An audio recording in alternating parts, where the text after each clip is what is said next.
नमस्कार दोस्तों, आप सबों का मेरे चैनल जय श्री राम पर स्वागत है। तो आइए सुनते हैं बैसाख पूर्णिमा व्रत की कथा। बैसाख पूर्णिमा तिथि का हिंदू धर्म में विशेष महत्व है। इसे धनदायक और संतानदायक व्रत माना गया है। जो लोग पूरी विधि विधान से पूर्णिमा का व्रत करते हैं और पूर्णिमा के दिन चंद्रमा का अर्घ देते हैं, उन पर भगवान विष्णु और माता लक्ष्मी की विशेष कृपा होती है। आइए जानते हैं पूर्णिमा व्रत की कथा। एक बार द्वापर युग के समय माता यशोदा भगवान श्री कृष्ण से पूछती है कि आप संसार के पालन करता हो, मुझे ऐसा कोई व्रत बताओ जिससे मृत्यु लोक में किसी भी स्त्री को विधवा होने का भय ना हो और ना ही उसे निसंतान होने का दुख रहे। तब भगवान श्री कृष्ण ने अपनी माँ से कहा कि मैं आपको एक ऐसा ही व्रत के बारे में विस्तार से बताता हूँ। सौभाग्य प्राप्ति के लिए हर महिला को 32 पूर्णमासी तक इस पावन व्रत को करना चाहिए। इससे संतान और सौभाग्य की रक्षा होती है। कांतिका नामक नगर में राजा चंद्रहास राज करता था। उसके नगर में एक धनेश्वर नाम का ब्राह्मण भी अपनी पत्नी सुशीला के साथ रहता था। इनके घर में किसी प्रकार के धन संपत्ति की कोई कमी नहीं थी, लेकिन ब्राह्मण का कोई संतान ना था, जिसके कारण दोनों पति पत्नी बहुत दुखी रहते थे। एक बार उस नगर में एक साधु आता है, जो सभी घरों में भिक्षा मांग मांग कर गंगा नदी के किनारे भोजन कर जीवन व्यतीत करता था। लेकिन वह साधु धनेश्वर के घर भिक्षा मांगने नहीं जाता था।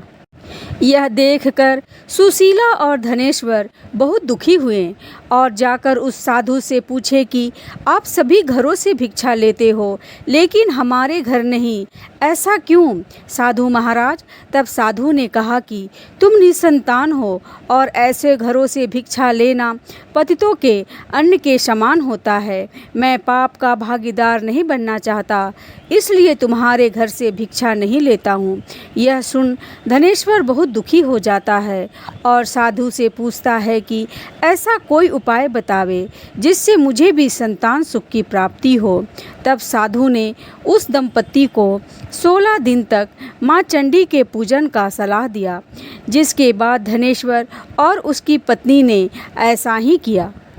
दंपत्ति के आराधना से प्रसन्न होकर माँ काली प्रकट हुई और सुशीला को गर्भवती होने का वरदान दिया और कहा कि प्रत्येक पूर्णिमा को दीपक जलाए। ऐसे ही सभी पूर्णिमा को दीपक की संख्या बढ़ती जाना, तब तक 32 दीपक ना हो जाए। माता के आशीर्वाद के फलस्वरूप सुशीला गर्भवती हुई। काली माता के कहे अनुसार वह दीपक जलाती रही। माँ काली के कृपा और आशीर्वाद से दंपत्ति के घर एक पुत्र ने जन्म लिया, जिसका नाम धनेश्वर और सुशीला ने देवदास रखा। देवदास जब बड़ा हुआ तो धनेश्वर ने उसे विद्या ग्रहण करने के लिए काशी भेजा। काशी में देवदास के साथ एक अजीब दुर्घटना घटी, जिसके कारण धोखे से देवदास का विवाह हो गया। जब देवदास ने बताया कि वह अल्पायु में है, फिर भी उसका विवाह जबरदस्ती करवा दिया गया। कुछ समय बाद जब काल देवदास का प्राण नहीं ले पाया, तब काल ने यमराज से कहा कि वह देवदास के प्राण लेने में असमर्थ है, जिसके पश्चात यमराज ने उसके पीछे का कारण जानने के लिए भगवान शिव और माता पार्वती के पास गया। तब माता पार्वती ने माता काली के वरदान के वृत्तांत को सुनाया और कहा कि ब्राह्मण दंपत्ति ने पूर्णिमा का व्रत रखा था, इसलिए काल देवदास का कुछ नहीं बिगाड़ पाया। तभी से कहा जाता है कि पूर्णिमा के दिन व्रत करने से काल से मुक्ति मिलती है और भगवान सभी मनोकामनाएं पूरी करते हैं। प्रेम से बोलिए उमापति शंकर भगवान की जय।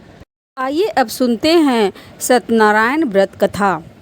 एक समय की बात है, नैनीसारान तीर्थ में शौनकादिक 88,000 ऋषियों ने श्री सूर्य जी से पूछा, हे प्रभु, इस कलयुग में वेद विद्या रहित मनुष्यों को प्रभु भक्ति किस प्रकार मिल सकती है तथा उनका उद्धार कैसे होगा। हे मुनि श्रेष्ठ, कोई ऐसा तप बताइए जिससे थोड़े समय में ही पुण्य मिले और मनवांछित फल भी मिल जाए। इस प्रकार की कथा सुनने की हम इच्छा रखते हैं। सर्वशास्त्रों के ज्ञाता श्री सूत जी बोले, हे वैष्णवों, मैं पुण्य आप सभी ने प्राणियों ने हित की बात पूछी है, इसलिए मैं एक वैसे श्रेष्ठ व्रत को आप लोगों को बताऊंगा जिसे नारद जी ने लक्ष्मी नारायण जी से पूछा था और लक्ष्मीपति ने मुनि श्रेष्ठ नारद जी से कहा था। आप सब इसे ध्यान से सुनिए। एक समय की बात है, योगी राज नारद जी दूसरों के हित की इच्छा के लिए अनेकों लोकों में घूमते हुए मृत्युलोक में आ पहुँचे।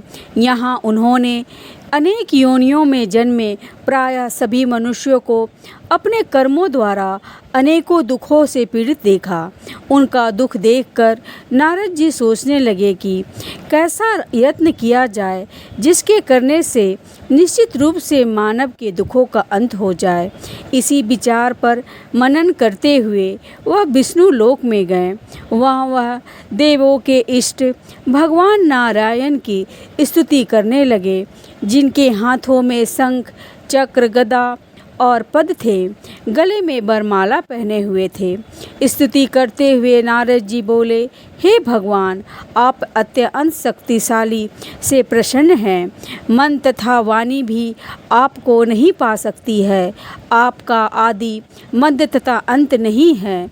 निर्गुण स्वरूप सृष्टि के कारण भक्तों के दुखों को दूर करने वाले आपको मेरा नमस्कार है।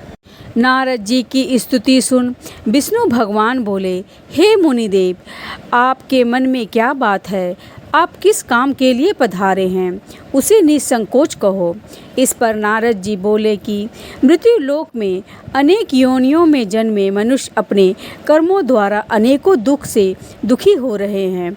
हे नाथ, आप मुझ पर दया रखते हैं तो बताइए कि वह मनुष्य थोड़े प्रयास से ही अपने दुखों से कैसे छुटकारा पा सकते हैं। श्री हरि बोले, हे नारद, मनुष्यों की भलाई के लिए तुमने बहुत ही अच्छी बात पूछी है, जिसके कहने से मनुष्य मोह से छूट जाता है।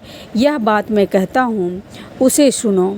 लोक व मृत्यु लोक दोनों में एक दुर्लभ उत्तम व्रत है जो पुण्य देने वाला है। आज प्रेमवश होकर मैं उसे तुमसे कहता हूँ। श्री सत्यनारायण भगवान का यह व्रत अच्छी तरह विधान पूर्वक करके मनुष्य तुरंत ही यहाँ सुख भोग कर मरने पर मोक्ष पाता है। श्री हरि के वचन सुनकर नारद जी बोले कि उस व्रत का फल क्या है और उसका विधान क्या है। यह व्रत किसने किया था? इस व्रत को किस दिन करना चाहिए? सभी कुछ विस्तार से बताइए। नारद जी की बात सुनकर श्री हरि बोले, दुख व शोक को दूर करने वाला यह व्रत सभी स्थानों पर विजय दिलाने वाला है। मानव को भक्ति व श्रद्धा के साथ शाम को श्री सत्यनारायण की पूजा धर्मपरायण होकर ब्राह्मणों व बंधुओं के साथ करनी चाहिए। भक्ति भाव से ही नैवेद्य केले के फल, घी, दूध, गेहूं का आटा सवाया ले। गेहूं के स्थान पर साठी का आटा, शक्कर तथा गुड़ लेकर वह सभी भक्षण योग्य पदार्थों को मिलाकर भगवान का भोग लगाएं। ब्राह्मणों सहित बंधु बांधवों को भी भोजन कराएं। उसके बाद स्वयं भोजन करें। भजन कीर्तन के साथ भगवान की भक्ति में लीन हो जाएं। इस तरह से सत्यनारायण भगवान का यह व्रत करने पर मनुष्य की सारी इच्छाएं निश्चित रूप से पूरी होती है। इस कली काल अर्थात कलयुग में मृत्यु लोक में मोक्ष का यही एक सरल उपाय बताया गया है। इति श्री सत्यनारायण व्रत कथा का प्रथम अध्याय। श्रीमन्नारायण नारायण नारायण। श्री सत्यनारायण कथा द्वितीय अध्याय। सूत जी बोले, हे ऋषियों, जिसने पहले समय में इस व्रत को किया था उसका इतिहास कहता हूँ, ध्यान से सुनो।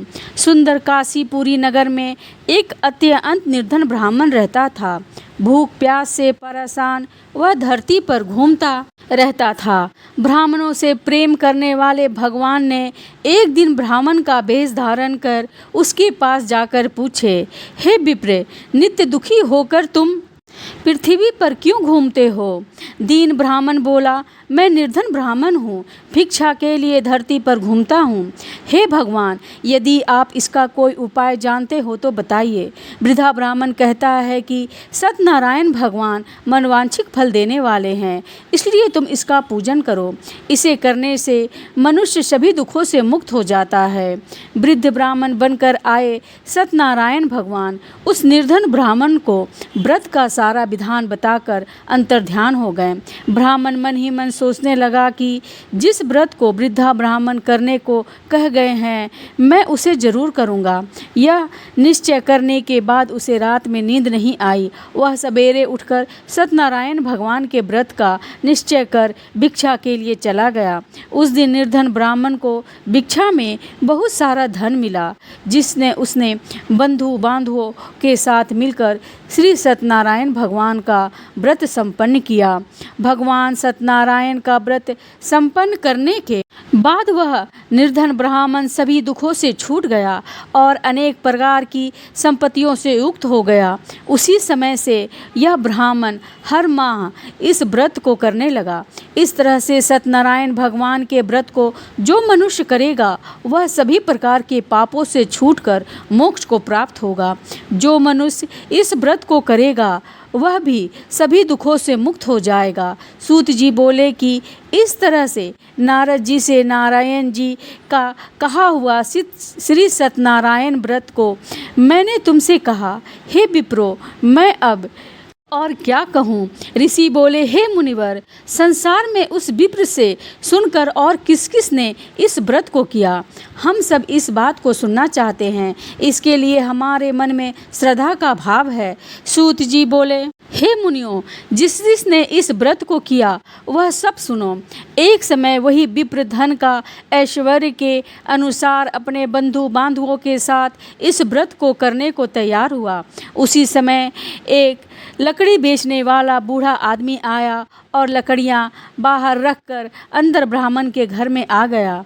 प्यास से दुखी वह लकड़हारा उनको व्रत करते देख विप्र को नमस्कार कर पूछने लगा कि आप यह क्या कर रहे हैं तथा इसे करने से क्या फल मिलेगा, कृपया मुझे भी बताएं। ब्राह्मण ने कहा कि सब मनोकामनाओं को पूर्ण करने वाला यह सत्यनारायण भगवान का व्रत है।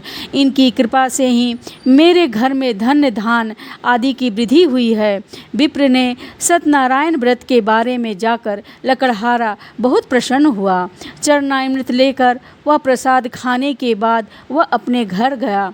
लकड़हारे ने अपने मन में संकल्प किया कि आज लकड़ी बेचने से जो धन मिलेगा उसी से सत्यनारायण भगवान का उत्तम व्रत करूँगा। मन में इस विचार को लेकर बूढ़ा आदमी सिर पर लकड़ियाँ रखकर नगर में बेचने गया। जहाँ धनी लोग ज़्यादा रहते थे उस नगर में उसे अपनी लकड़ियाँ का दाम पहले से 4 गुना अधिक मिलता है। बूढ़ा प्रसन्न के साथ दाम को लेकर केला, शक्कर, घी, दूध, दही और गेहूं का आटा ले और सत्यनारायण भगवान के व्रत की अत्यंत सामग्रियों को लेकर अपने घर गया। वहां उसने अपने बंधु बांधवों को बुला करके विधि विधान के साथ सत्यनारायण भगवान का पूजन और व्रत किया।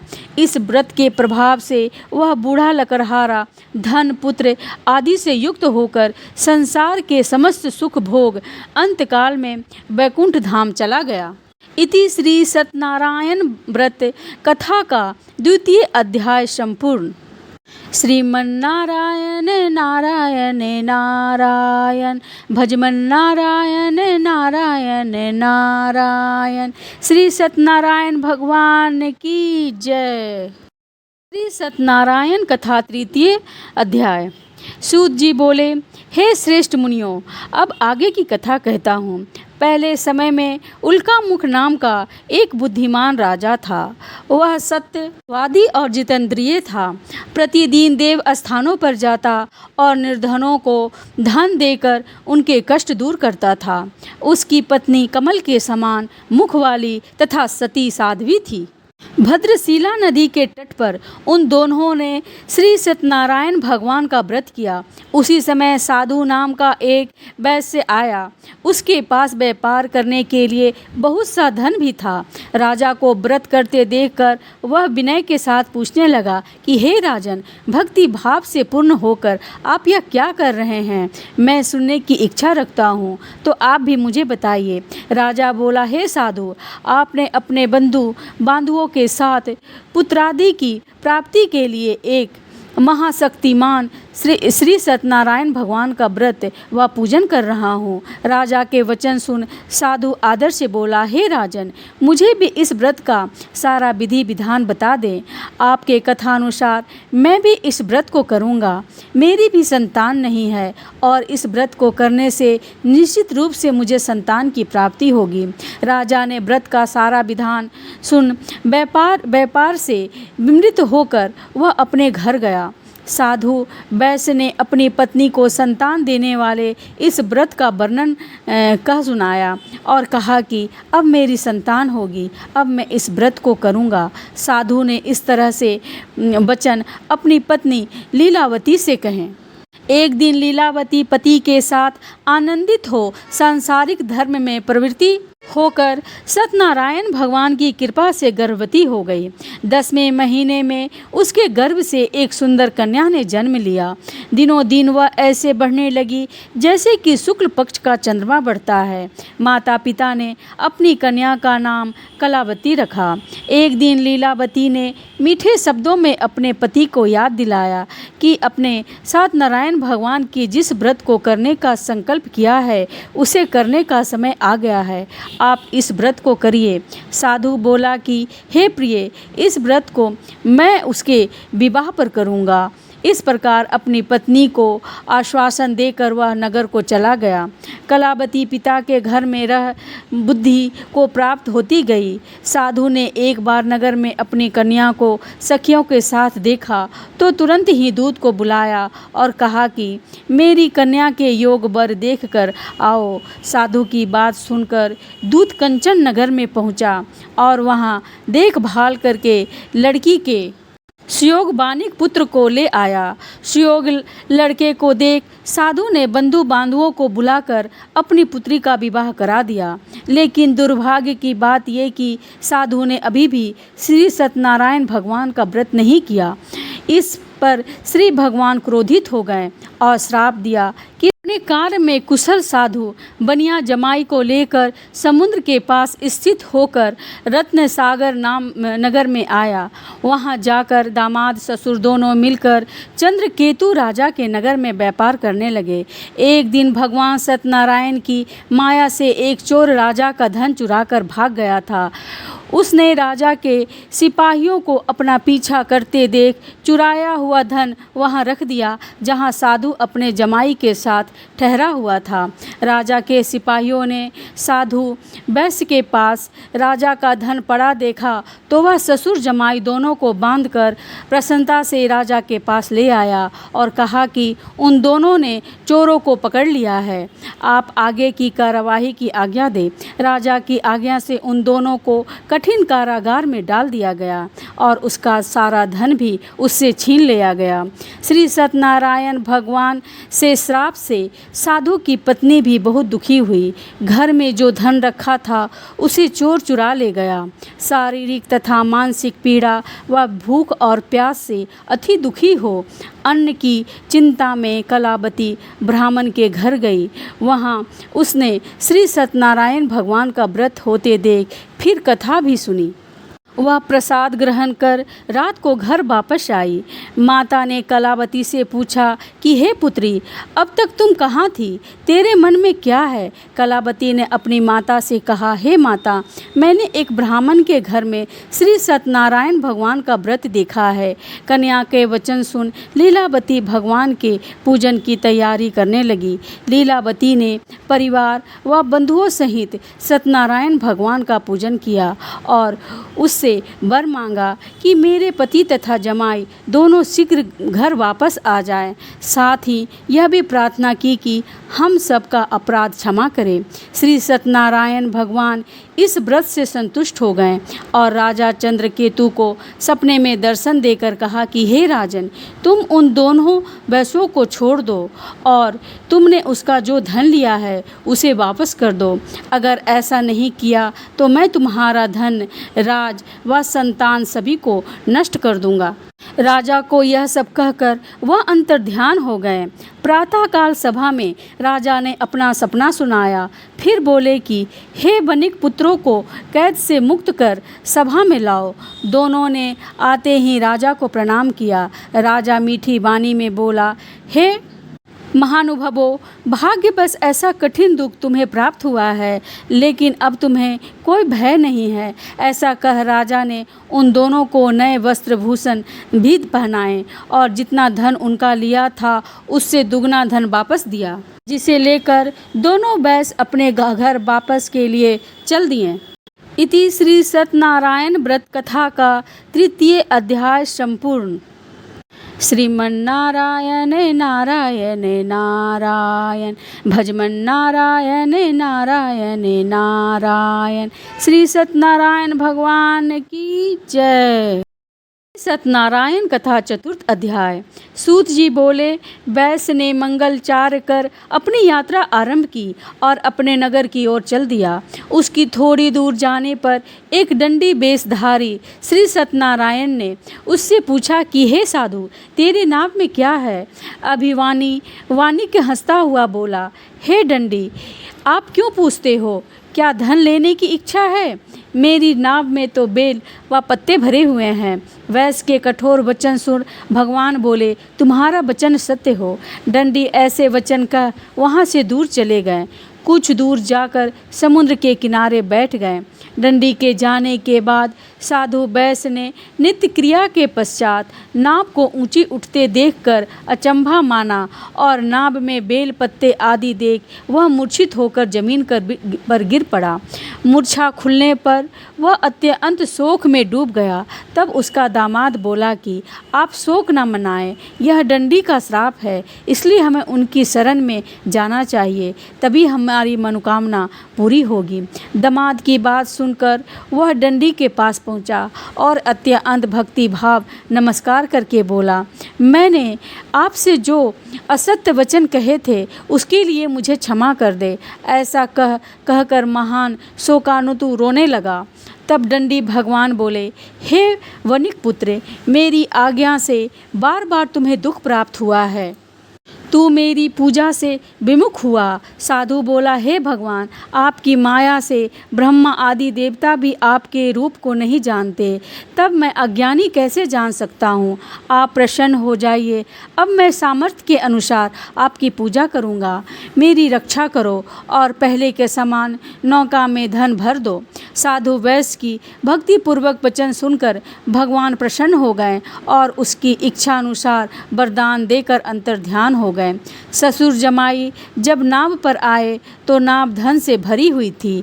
फिर वही अपने अन्य साथियों के साथ सत्यनारायण भगवान का पूजन कर अपने नगर को चल दिया। जब नगर के नज़दीक पहुँचे तो दूत को घर पर खबर करने के लिए भेज दिया। दूत साधु की पत्नी को प्रणाम कर कहता है कि मालिक आपके दामाद सहित नगर के निकट आ गए हैं। दूत की बात सुन साधु की पत्नी लीलावती ने बड़े हर्ष के साथ सत्यनारायण भगवान का पूजन कर अपनी पुत्री कलावती से कहा कि मैं अपने पति के दर्शन को जाती हूँ, तू कार्य पूर्ण कर शीघ्र आ जाना। माता के ऐसे वचन सुन कलावती जल्दी में प्रसाद छोड़ अपने पति के पास चली गई। प्रसाद की अवज्ञा के कारण श्री सत्यनारायण भगवान रुष्ट हो गए और नाव सहित उसके पति को पानी में डुबो दिया। कलावती अपने पति को वहां ना पाकर रोती हुई जमीन पर गिर गई। नौका को डूबा हुआ देख वह कन्या को रोता देख साधु दुखी होकर बोला कि हे प्रभु, मुझसे तथा मेरे परिवार से जो भूल हुई है उसे क्षमा करो। साधु के दीन वचन सुनकर श्री सत्यनारायण भगवान प्रसन्न हो गए और आकाशवाणी हुई, हे साधु, तेरी कन्या मेरे दामाद को छोड़कर आई है, इसलिए उसका पति अदृश्य हो गया है। मेरे प्रसाद को छोड़कर आई है, इसलिए उसका पति अदृश्य हो गया है। यदि वह घर जाकर प्रसाद खाकर लौटती है तो इसे उसका पति अवश्य मिलेगा। ऐसी आकाशवाणी सुन कलावती घर पहुंचकर प्रसाद खाती है और फिर आकर अपने पति के दर्शन करती है। उसके बाद साधु अपने बंधु बांधवों सहित श्री सत्यनारायण भगवान का विधि विधान से पूजन करता है। इस लोक का सुख भोग वह अंत में स्वर्ग लोक जाता है। श्री अति सत्यनारायण व्रत कथा का 4th अध्याय संपूर्ण। श्रीमन्नारायण नारायण नारायण भजमन्नारायण नारायण नारायण। श्री सत्यनारायण भगवान की जय। सत्यनारायण कथा 5म अध्याय। सूत जी बोले, हे ऋषियों, मैं और भी एक कथा सुनाता हूँ, उसे भी ध्यान पूर्वक सुनो। प्रजापालन में लीन तुंगध्वज नाम का एक राजा था। उसने भी भगवान का प्रसाद त्याग कर बहुत ही दुख लिया। एक बार वन में जाकर वन्य पशुओं को मारकर वह बड़ के पेड़ के नीचे आया। वहाँ उसने ग्वालों को भक्ति भाव से अपने बंधुओं सहित सत्यनारायण भगवान का पूजन करते देखा। अभिमान बस राजा उन्हें देखकर भी पूजा स्थान में नहीं गया और ना ही उसने भगवान को नमस्कार किया। ग्वालों ने राजा को प्रसाद दिया, लेकिन उसने वह प्रसाद नहीं खाया और प्रसाद को वहीं छोड़ वह अपने नगर को चला गया। जब वह नगर में पहुंचा तो वह सब कुछ तहस नहस हुआ पाया, तो वह शीघ्र ही समझ गया कि वह तब भगवान ने ही किया है। वह दोबारा ग्वालों के पास पहुंचा और विधि पूर्वक पूजा करके प्रसाद खाया तो श्री सत्यनारायण भगवान की कृपा से सब कुछ पहले जैसा हो गया। दीर्घकाल तक सुख भोगने के बाद उपरांत उसे स्वर्ग लोक की प्राप्ति हुई। जो मनुष्य परम दुर्लभ इस व्रत को करेगा तो भगवान सत्यनारायण की अनुकंपा से उसे धन धान की प्राप्ति होगी। निर्धन धनी हो जाता है और भय मुक्त होकर जीवन जीता है। संतानहीन मनुष्य को संतान सुख मिलता है और सारे मनोरथ पूर्ण होते हैं। मानव अंत काल में वैकुंठ धाम को जाता है। सूत जी बोले, जिन्होंने पहले इस व्रत को किया है, अब उनके दूसरे जन्म की कथा कहता हूँ। बुद्ध सतानंद ब्राह्मण ने सुदामा का जन्म लेकर मोक्ष की प्राप्ति की। लकड़हारे ने अगले जन्म में निषाद बनकर मोक्ष प्राप्त किया। उल्का मुख नाम का राजा दशरथ होकर बैकुंठ को गया। महाराज तुंगध्वज ने स्वयंभू होकर भगवान में भक्ति युक्त हो कर्म कर मोक्ष पाया। इति श्री सत्यनारायण व्रत कथा का 5म अध्याय संपूर्ण। श्रीमन्नारायण नारायण नारायण भजमन्नारायण नारायण नारायण।